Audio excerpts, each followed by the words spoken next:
visibility friends. The timing of Angela's video from yesterday was of course divine, as I had being visible in the face of family authority really present on my mind. And there's a reason for that. So with the full permission of my client, I'd like to share this story with you and tell you why it's been so present for me in the past couple of days.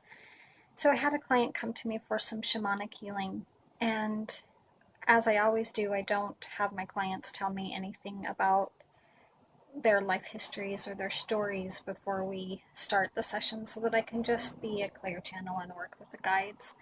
So in the process of her healing, I was instructed by my guides to do some shamanic extraction, which is the removal of misplaced energy. And that can be in the form of limiting beliefs, of general energy, or of cords attached to people that bind us.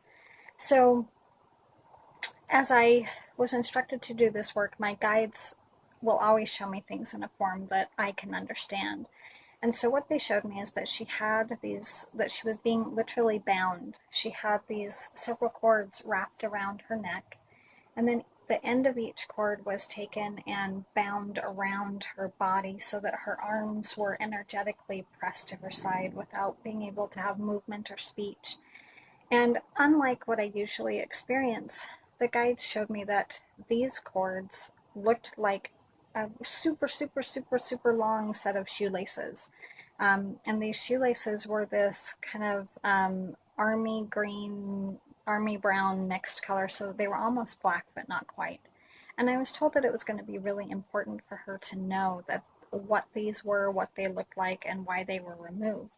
And I was told it had to do with that my guides call them the ties that bind, and that it had something to do with a really unhealthy family dynamic of ties that bind and keeping the family together.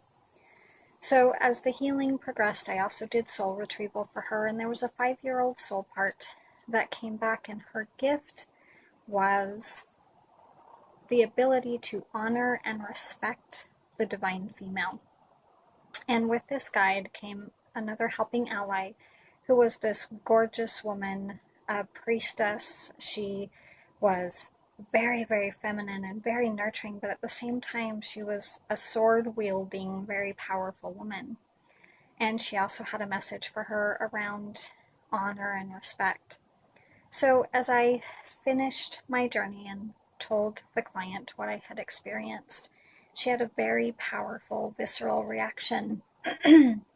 And when I asked if she wanted to share more, she explained a couple of things.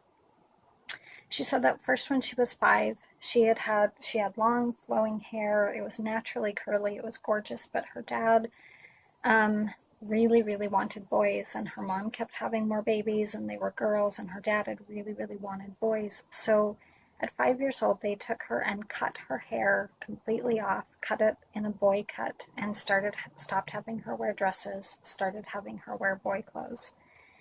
That was one thing that gave her a message really early on that her feminine wasn't okay, that it wasn't honored and respected. But then when she was 12, she was molested by her great-grandfather, and she waited for a few days not knowing what to do, finally went to her dad and said, "Dad, this is what happened." And as was very common in that time, she got in trouble. She was told that she could not tell anybody about what happened, that there would literally be hell to pay if anybody found out. This was to be kept secret. This was not something that was ever to be told to anyone else. So she's now in her 40s, and to this day, the only person that knows is her and her father. She hasn't told her sisters, her mother doesn't know, no one else in the family knows. And she said that the thing that she remembers most about that experience with her grandfather is looking at his shoes and seeing these shoelaces that were the exact color that I described.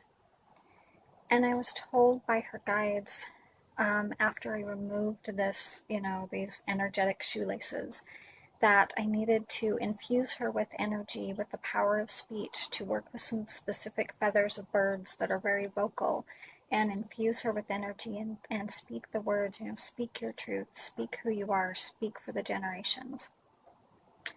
So I told her this as well, and I told her that her guides were saying very strongly that it was time for the secrets to be broken. It was time for the conversations to happen. It was time for her to stand in her truth.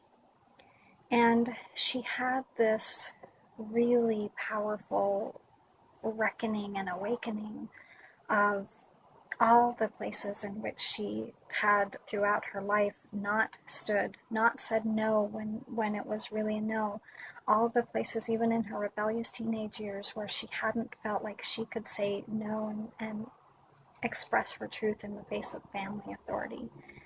And she sent me a message this morning after she'd had a night to be with the process, and she said, I'm so excited, I feel so liberated. She said, Katy Perry's Roar keeps going through my head, but I keep singing it as I am a woman and you're going to hear me roar. And she said that she feels for the first time this honor in her divine female and this desire to express all of the truths, to in the most loving way possible release the family secrets and be of service to others in her family that this may have, that may have had this experience that she didn't know about either.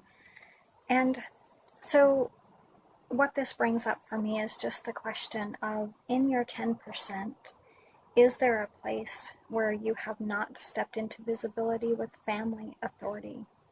Is there a place where you're holding secrets, where you're holding back either who you are or something that was damaging to you? And is it time? Is it time to speak that truth? Is it time to be that bold? Is it time to be a contribution to healing for yourself and your family? Thanks for listening. If you have any questions, let me know. Bye.